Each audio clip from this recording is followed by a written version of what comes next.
Subhanallah, kata Abu Hanifah. Tahu-tahu pohon di samping saya rubuh sendiri, terbelah sendiri. Begitu terbelah sendiri, masing-masing bergerak membentuk sebuah perahu. Ada sampannya. Ini kan namanya pucuk di kita, ulam tiba. Ada perahu jadi sendiri. Sama sampannya, kata Abu Hanifah.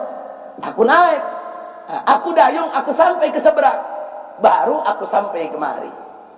Apa jawab orang ini? Abu Hanifah, ente waras apa enggak? Kata Abu Hanifah, loh, memang kenapa?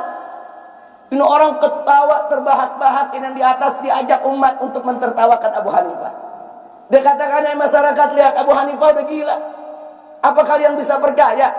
Ada perahu terjadi dengan sendirinya. Pohon rubuh terbelah, begitu rapinya, kemudian unsur-unsurnya itu lengket sendiri, jadi perahu. Percaya enggak? Umat jawab enggak percaya. Abu Hanifah udah gila, kata dia. Oh, dia bangga. Terus kata Abu Hanifah, sebentar. Kata Abu Hanifah, kalau kau katakan aku gila karena ada perahu kecil yang terjadi dengan sendirinya, ente lebih gila lagi. Ente bilang matahari terjadi dengan sendirinya, bulan terjadi dengan sendirinya, bumi terjadi dengan sendirinya. Itu semua pohon-pepohonan yang ada di sekitar kita terjadi dengan sendirinya. Terus diri ente terjadi dengan sendirinya. Ente lebih gila lagi. Nah, karena kita sama-sama gila, udah gak usah berdebat.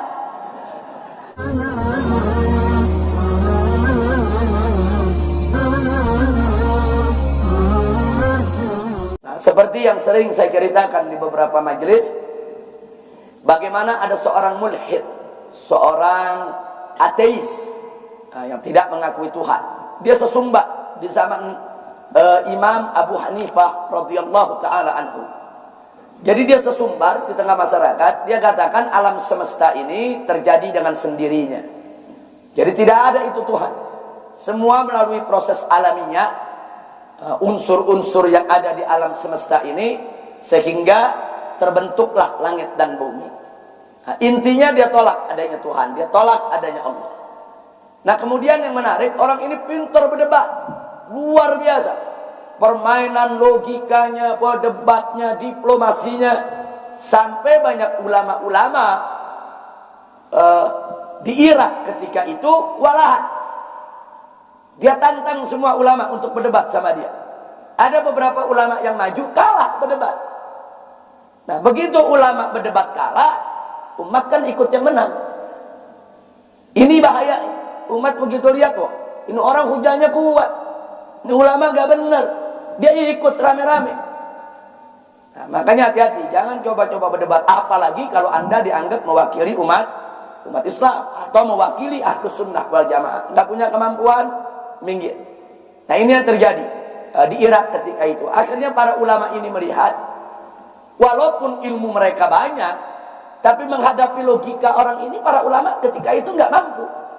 Akhirnya mereka rame-rame datang ke Imam Abu Hanifah meminta bantuan. Abu Hanifah tinggal di seberang sungai ketika itu. Mereka datang, mereka sampaikan kepada Abu Hanifah bahwa di kota mereka ada kejadian macam ini, macam ini. Mereka minta supaya Abu Hanifah bersedia berdebat dengan orang tersebut. Karena Abu Hanifah ini terkenal dengan logikanya, min ahdir ra'i.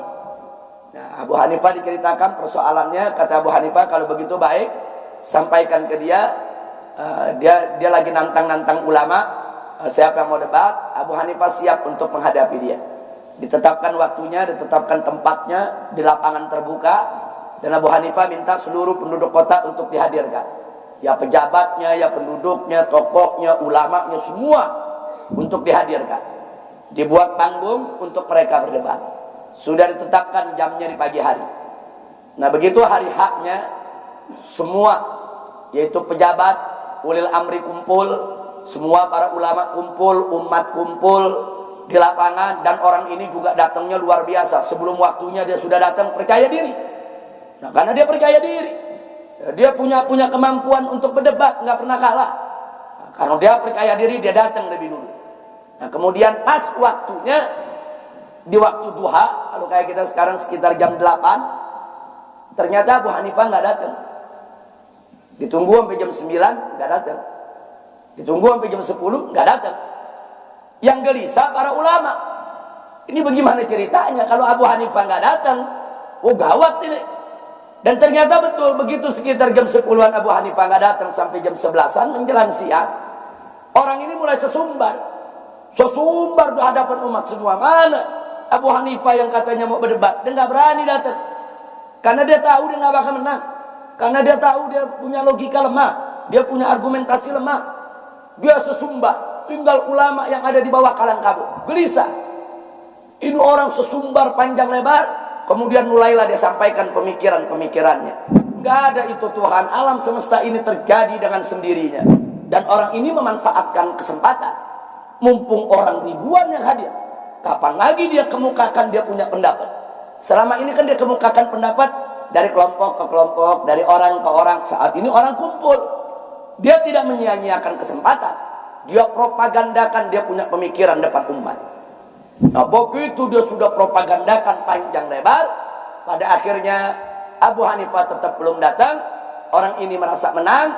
Dia katakan kepada umat, sudah cukup, selesai, sudah diberikan pemikirannya. Karena Abu Hanifah nggak datang, dia mau meninggalkan tempat. Dia merasa menang. Dan umat banyak yang terpengaruh. Nah begitu dia mau turun dari panggung, baru Abu Hanifah muncul. Abu Hanifah bilang, tunggu dulu. Datang Abu Hanifah. Datang, ternyata Abu Hanifah bersembunyi di kerumunan umat. Di kerumunan umat. Nah, dia sembunyi di kerumunan umat, di ngamar, dia dengerin apa yang diceritain. Begitu dia mau turun, Abu Hanifah langsung maju ke depan. Kata Abu Hanifah, tunggu, jangan turun dulu. Orang ini nggak mau tahu, oh nggak bisa, waktu udah habis. Kenapa kau baru datang? Abu Hanifah minta maaf, oh nggak bisa. Saya tidak maafkan kamu kecuali kalau kamu punya alasan yang tepat dan bisa diterima. Kenapa kamu terlambat? Kata Abu Hanifah, baik, saya akan sampaikan kenapa saya terlambat. Nah, disuruh sampaikan biar umat dengar. Kenapa Abu Hanifah terlambat? Kok jadi ulama terlambat, nggak tepat janji? Nah, Abu Hanifah cerita, saya tinggal di seberang sungai. Saya tidak tinggal di sini. Waktu saya jalan dari rumah saya sampai di pinggir sungai, nggak ada perahu. Saya nggak bisa berenang. Bagaimana mau nyebrangnya?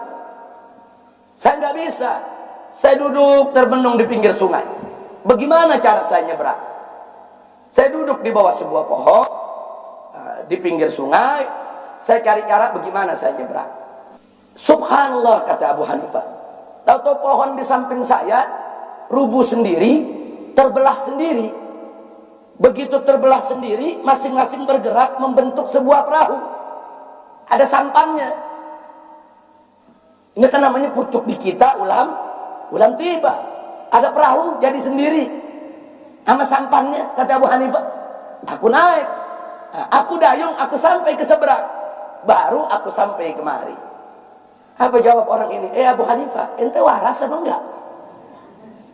Kata Abu Hanifah, memang kenapa? Ini orang ketawa terbahak-bahak yang di atas diajak umat untuk mentertawakan Abu Hanifah. Dia katakan, masyarakat lihat Abu Hanifah udah gila. Apa kalian bisa percaya ada perahu terjadi dengan sendirinya? Pohon rubuh terbelah begitu rapinya, kemudian unsur-unsurnya itu lengket sendiri jadi perahu. Percaya enggak? Umat jawab enggak percaya. Abu Hanifah udah gila, kata dia. Oh, dia bangga. Terus kata Abu Hanifah, sebentar. Kata Abu Hanifah, kalau kau katakan aku gila karena ada perahu kecil yang terjadi dengan sendirinya, ente lebih gila lagi. Ente bilang matahari terjadi dengan sendirinya, bulan terjadi dengan sendirinya, bumi terjadi dengan sendirinya. Itu semua pohon-pepohonan yang ada di sekitar kita terjadi dengan sendirinya. Terus diri ente terjadi dengan sendirinya. Ente lebih gila lagi. Nah karena kita sama-sama gila, udah gak usah berdebat. Abu Hanifah turun terus pulang. Itu umat yang hadir, itu seperti terbuka otak mereka. Langsung mereka bilang, betul, kalau perahu saja yang kecil nggak mungkin bisa terjadi dengan sendirinya, bagaimana alam semesta, bagaimana langit, bagaimana bumi? Ada masyarakat bilang apa? Kita dikadarin sama orang gila. Bubar semua ya ikhwan. Subhanallah. Itu ilmu debat namanya ya ikhwan. Jadi jangan berpikir kalau ilmu debat itu selalu pakai ayat Al-Quran dan hadis. Kadang-kadang enggak. Ini ilmu debat. Abu Hanifah enggak datang bawa ayat Quran, enggak datang bawa hadis Nabi. Kenapa? Karena yang dihadapi ini nggak percaya Quran, nggak percaya hadis. Walaupun Abu Hanifah membawa 30 juz Al-Quran, membawa ribuan hadis, dia tolak. Dia nantang ulama dengan apa? Dengan logika.